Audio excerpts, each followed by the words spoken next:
Hey, welcome back to a brand new episode of the Graphically Hip channel. It's been a while. It's been crazy busy, so I haven't had much time to make any new videos, but I have a kind of a neat one here today for you. This is a logo design that I'm doing for a special effects company out of Vancouver, BC. They do special effects and prosthetic makeup for filmmakers and producers. So I was on the phone last night, and I've been racking my brain trying to figure out what I'm going to do for these people's logo that they've hired me to make for them. And while I was on the phone with somebody completely different, I started doodling, and this is what I started doodling. So the company is called GNN FX. So you can see that I've kind of taken that shape of what do you call that? It's like the thing that they shot before they start a scene. It's like a movie scene. I forget what they're called, but I've kind of taken the general shape of that and turned it into one big letter G, which you can kind of see better over here and even over here. My scan got cut off here. And then I got a little baby N and a bigger N kind of in all three versions of this. This one ended up being my favorite one. Although, because of the target audience of this particular company, I'm not going to do the gooey part. Um, I drew that because I thought if they knew somebody who could animate, it might be a neat idea to have an animated version of the logo on their website that started out closed and then opened up with all this like slimy stuff because they're doing special effects, lots of like gory makeup and weird things. So I thought I would show you guys how I'm going to turn this into something that they can actually use. And so I've scanned it and I've brought it into Illustrator. And now I'm just going to drag a ruler down to about there. And I'm going to take this image and turn it until it's kind of matches up with the ruler and it's somewhat straight. Next, I'm just going to use my square tool. And this is actually going to be a super simple design. So I'm going to start out with a black square. And so that you can see what I'm doing, I'm going to put it as an outline. And I know I said it was black, but I think it's easier to probably see pink at this point. And then I'm just going to make it a little bit bigger so you can see what I'm doing right there. And then all I'm doing is making rectangles and cutting them out. So I'll start with this rectangle, and you see how it kind of snapped to the edge of the existing square there? That's because I have view, snap to point. I have that checked. So if you have that checked, then it'll do that. If you don't, it'll just go right past. But this is a cool feature because it kind of acts like a magnet. And that's exactly where I want that to be. Now, because I want to create this vertical square roughly the same size as this, I'm just going to I'm on a Mac, so it's Command. If you're on a PC, you're going to hit Control. I'm going to hit Command C, which copies it, and Command F, which pastes it exactly where I copied it. It's called Paste in Place.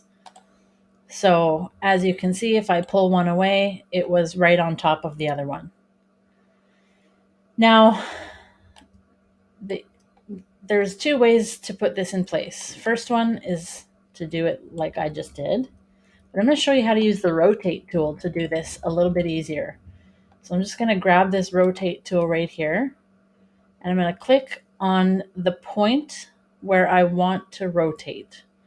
In this case, it doesn't really matter where I rotate it because I'm still going to have to move it. But just for fun, I'm going to click there. I could also click there or there or there. You can click anywhere you want. And you see how there's the little cyan crosshairs right there? That's currently where it's rotating. So it's saying when I rotate this, it's going to only rotate from the center point. But I want to rotate it just from here so I can show you how the rotate tool works. So I put my crosshairs there. Now it turned my cursor into an arrow so I can grab it and just rotate it from that point anywhere that I want. If I hold shift, it'll rotate it at 45-degree angles, which is such a cool feature. So I'm gonna rotate it there. And then I'm gonna go back to my select tool, which is the V on the keyboard. And I'm just gonna drag it down till it's the same height as my existing box. Then I'm gonna select this, select my existing box, holding shift. I'm gonna select both of those holding shift, let go of shift, and select my original box, and that highlights it. And I'm going to come up to my align tools and hit the horizontal align right. So that's going to move that box so it's exactly in line with that. Now, could I have just dragged this over? Yes. And you see how it kind of goes all over the place and it's not straight. So I can hold shift and drag this over, and then it will magnet touch the side. So there's just different ways to do these things, and it's really fun to learn the new tools. So now I've made my initial kind of G shape. Now I'm going to move on to make my N shape. So again, I'm just going to keep this same width of rectangle that I've been using, and I'm going to move it over. And when I move it over, I'm going to hold Option. And that gives me the double mouse. You see that double mouse right there? That gives me the double mouse, which means it's going to make a copy of it. And I'm just going to move that copy right there and let go of all my buttons. So I was holding Shift and Alt, Shift to move it over straight, and Alt to make a copy, or Option, I should say. So now the top of my N actually goes in and hides behind the black N, and that's okay. So I'm just going to leave it as big as it is right now so that we have that extra space in there. Then I'm going to move this over to there, and I know that doesn't line up, and that's okay. Then I need to make this shape here. So to do that, I'm going to take this tool, Shift, Option, drag, and then I'm going to rotate it till I kind of match that angle. And notice I didn't use the rotate tool up here. I just put my cursor on the edge, and it turns into that circular double-headed arrow. And that's all I need for this. Now I have made the middle of the N wider than the two outer posts, and I did that on purpose because it aesthetically looked better. So I'm just going to drag that out, make it a little bit wider, drag that out, drag that out. Okay, so now we have the N and the G, and then I'm going to come in and make this littler N.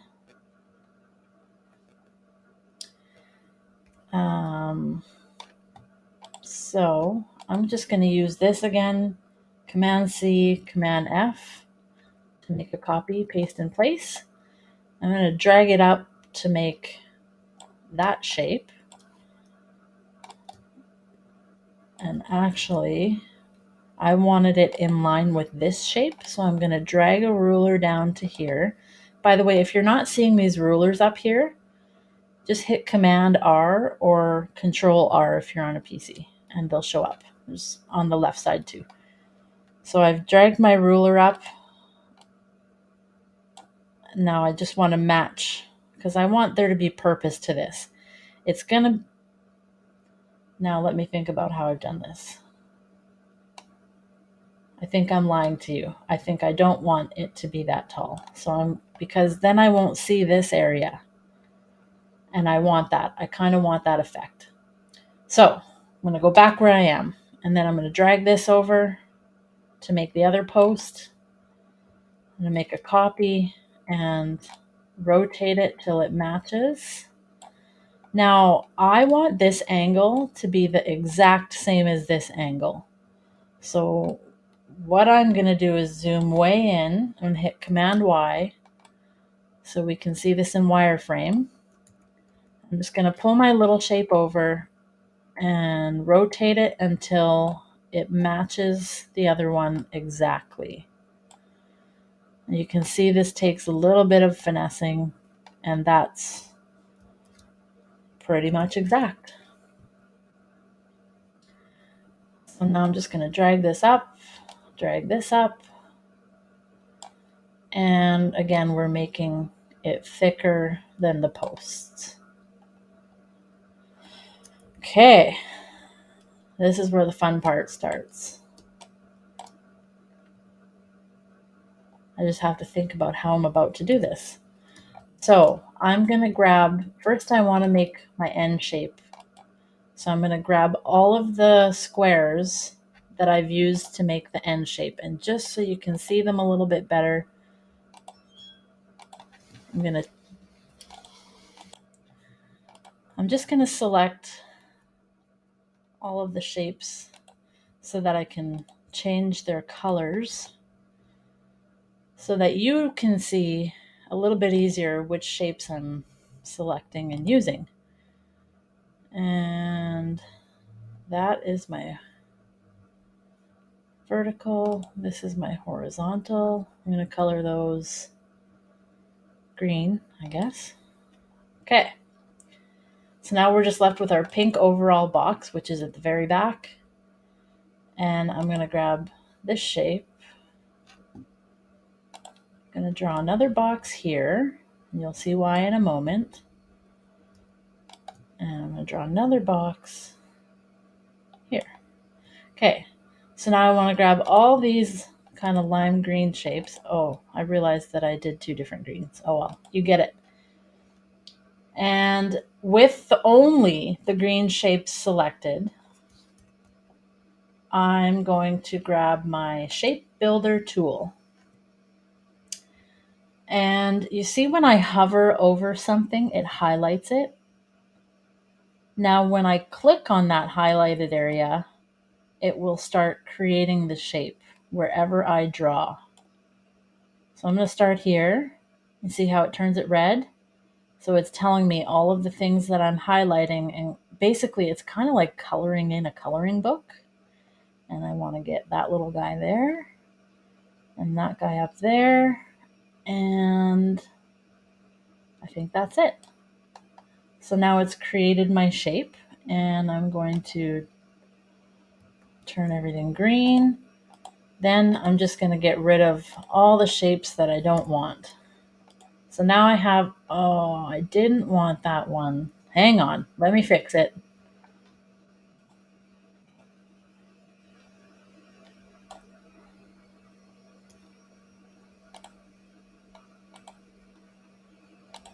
There, that's all I wanted. So get rid of all this other junk. This is all garbage now. There's my N. Pretty cool, huh? I'm going to just turn that back into an outline for now. Now I'm going to holy cow, Sarah. I'm going to select all my blue shapes. Come on. There we go. There we go. And that one. Do the exact same thing. So I'm just coloring in the parts that I want to keep. Oh. Now look at what I've done. So what I have to do is draw a box down here and a box over here. And that will cut off those outside shapes. So now I have all these blue shapes all over the darn place. I've got one selected. To make this easier on myself, I'm going to select same stroke color, and that'll select everything that's that same blue stroke color. Back to my shape builder tool.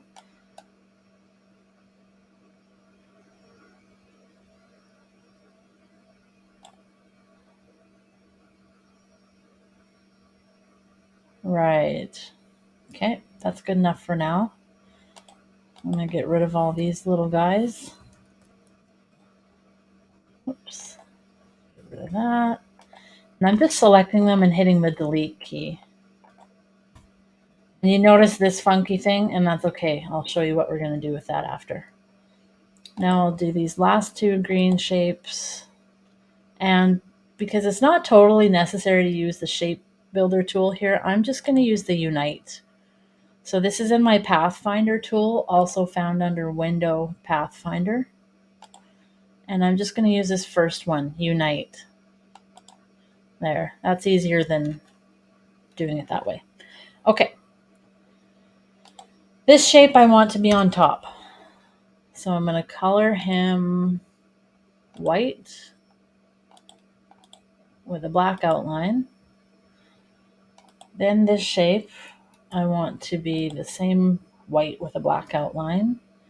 And this shape, I want to be on the very top with the same white with the black outline. So now you can see I'm still getting that extra bleed in there from that end. And then I'm going to color this box, for now, black with a black outline. So I do not ever want to see any of you creating a logo using outlines as colors, even if it's the outline on a text or font. Why? I'm going to tell you why. Sorry, I need to give that a black outline for now. Okay, the reason why is especially for you people who are using the BN20 cutter or really any Roland product. My apologies, I don't know other printers as well as the Rolands, but the Roland will not understand an outline when it is expanded or made smaller. So if I were to take this away for now, actually, I'm just going to grab that whole thing and copy it because I just don't want to lose my progress over there.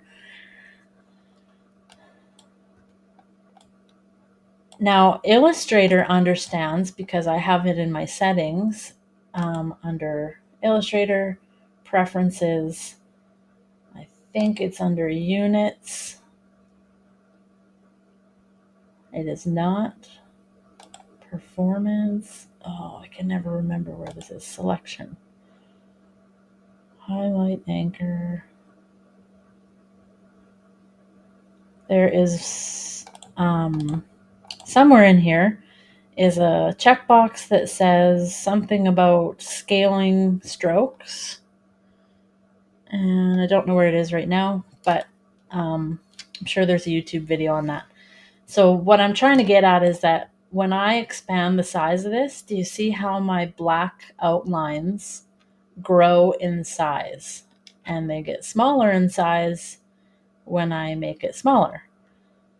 If that box was unchecked, and I have this stroke currently set at 22 points at this size, when I make this smaller, that stroke would stay at 22 points and be like 1/4 of an inch thick on this tiny little file.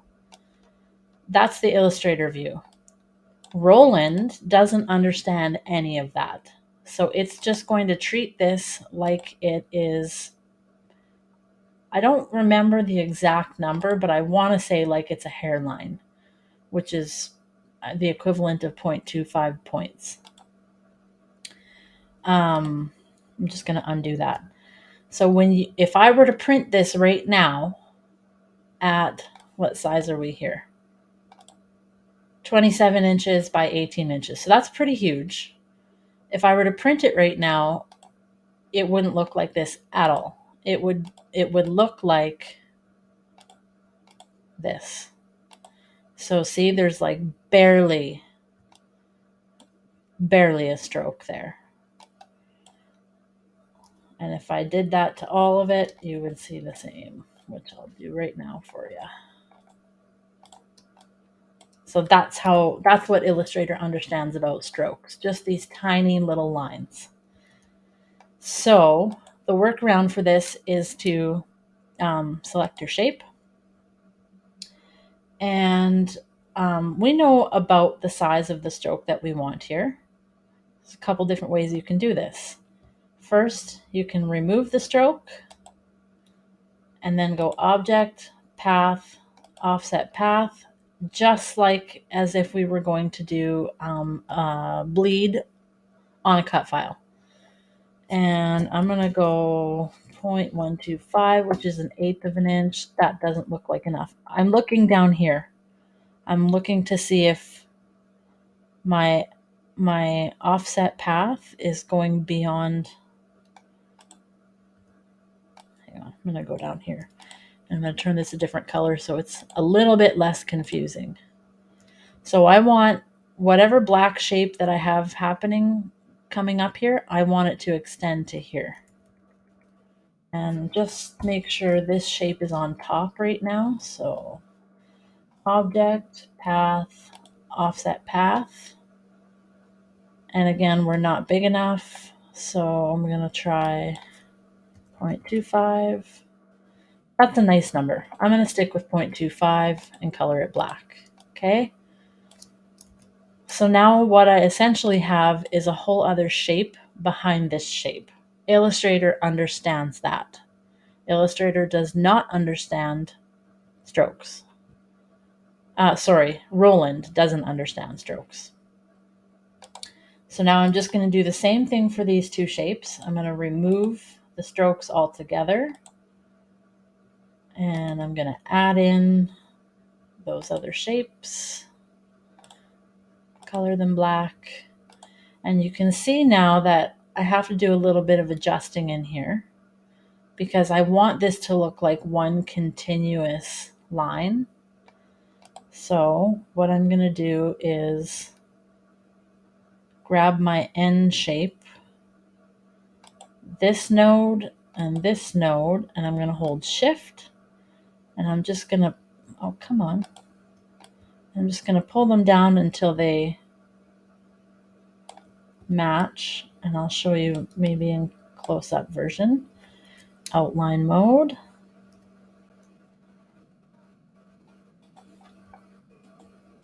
Until they match with that line there. Okay, now I've got that nice continuous line starting from this end and going down to this end. Now, this is a problem up here.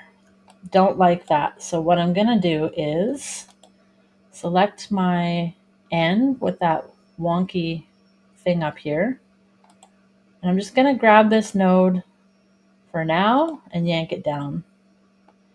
And I'm going to do the same with the black outline because we don't need to see that there either. Then, remember I turned my black square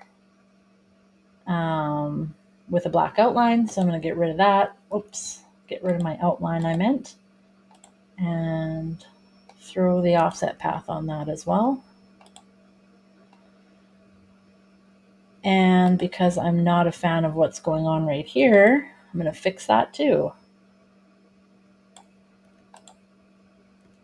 So I'm just grabbing my A tool, which is the direct selection tool, A on the keyboard, and selecting all the nodes that I want to move and shifting them over. And that just happened because I added the 0.25 inch offset instead of the 27 point outline, so it just kind of changed things up a little bit. I'm still not really, I know this is being really picky, but we'll just leave that for now. I can see it, but not a big deal for what we're doing. If this is me, and this is me, so I'll tell you what I'll do now, but I won't waste time doing the whole thing. I don't need all these extra shapes in here, all these extra black shapes. But I still want their effect. So I'm going to take one black shape and grab the white shape underneath it and go to my Pathfinder and say back minus front. Okay, now I'm going to take this black shape and move it back to the front layer and select this white shape and say back minus front. And I have some rando green shape in here now, which is super cool.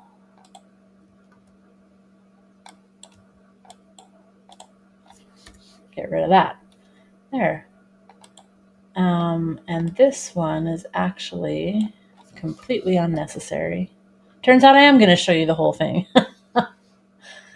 So now I have my main shape that I wanted to show,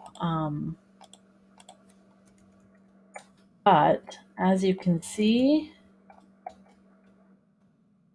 it looks a little different. So see how I have this cross hatching in there? I'm going to go in and add that in with some effects, I think. There's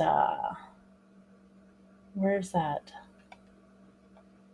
I can never remember where all these things are. It's one of these weird effects I can change this whole box to look like it's a scribble, essentially. And I want to say,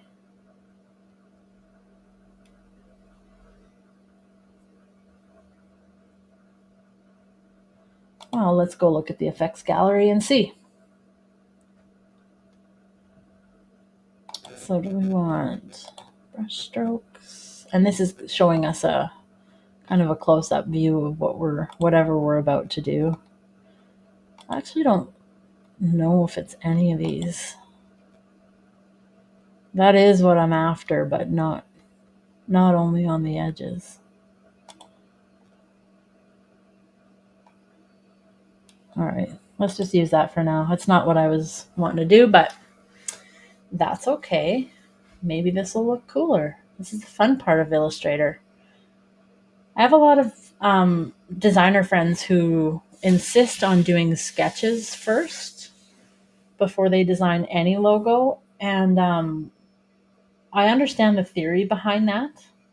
But digital art is just so much more advanced than anybody's hand can imagine. So I personally, like, while I did sketch this one out first, I don't always pre-sketch my logos.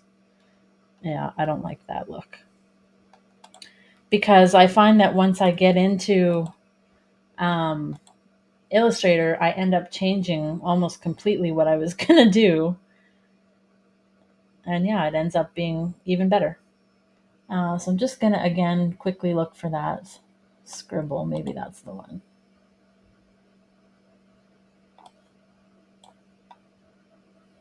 So variation. It may not do it because this is a black box. I'm thinking that's what's going on here.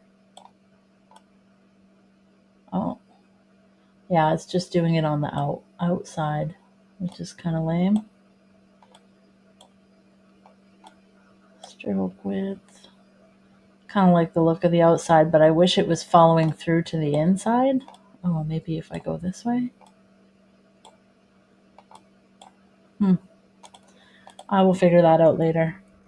I don't even totally know if that's what I want anyway, the scribbles, but I know that I do want this N shape to seamlessly bleed into here. And, oh, maybe I was selecting the wrong thing. You guys. Let's try that again. There it is. Holy cow, Sarah Tucker. And I can go in and edit that later, so I'm not going to worry about it for now. Because this company is called GNN, so it's kind of like GNR, Guns N' Roses. The first N is acting like the word and, so I kind of wanted that N to be not as prominent. And the second N and the G are for the owners of the company's last names, which start with N's and G's respectively. So this I kind of just wanted to be, and actually Now that I'm looking at it, I want this to come down. And make a point. That looks way better.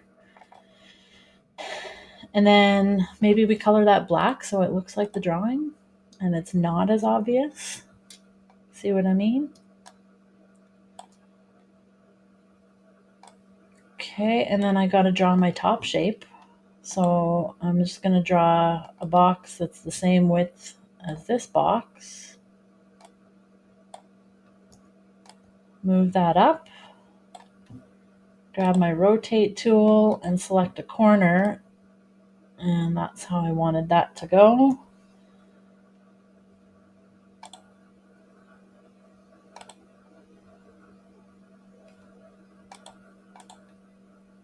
Color that white. And essentially, that is the logo I was wanting to create for them. Maybe. See, I love Illustrator. You can just play around and do all kinds of cool things. I was just thinking maybe we give that an outline instead of a black color so it's still somewhat visible. Oh, I like that. Now I'm going to select all my shapes and make them come in a little bit because I'm not liking how tight they are to each other. So I'm going to put -25, and you see that draws the inside boxes here. Now I'm going to hit Command X just to cut those out and get rid of these shapes, and Command F to paste them back. Yeah, see? I'm loving this. And we could even, if we didn't like the scribbly box, just turn the background black, which is probably makes more sense.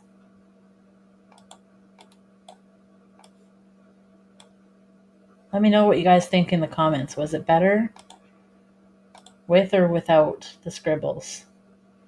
And then object path. Because I brought all those shapes in, I now need to bring that shape in as well. So I'm just going to get rid of that one.